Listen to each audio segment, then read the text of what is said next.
because the book is it's kind of the end of the journey almost. It's like the full stop on what was the career.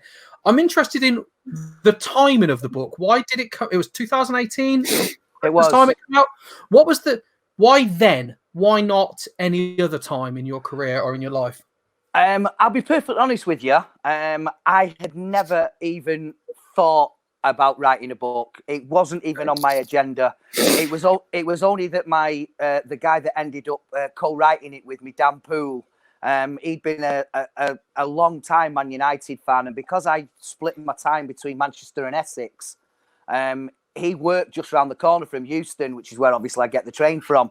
And he saw me coming through the terminal a couple of times at Euston, because there was something that he needed me to sign that he had for ages, and I was one of the very few signatures that he didn't have.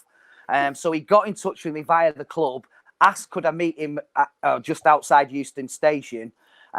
We sat and had a cup of coffee, and I gladly signed whatever he wanted. He went on his way, and only then did he ring me back and say, listen, I actually think you've got a really interesting story. Have you ever thought about putting it down in paper form and writing a book? And straight away just said no. I said I hadn't. I didn't think that my story would be anything that anybody would be that interested in. Certainly not to try and get it on the shelves of a bookshop.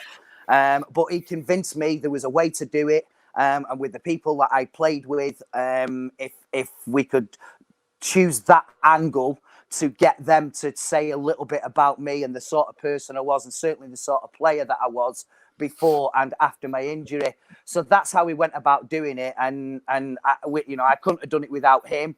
Certainly couldn't have done it without the contributions from all the fantastic players that managed to come on board. And I was really pleased with the finished article. And from what I can gather, it was really well received. But actually, something that was on my lifelong agenda to do, never even thought about it. I was coerced into it by Dan, my co-author.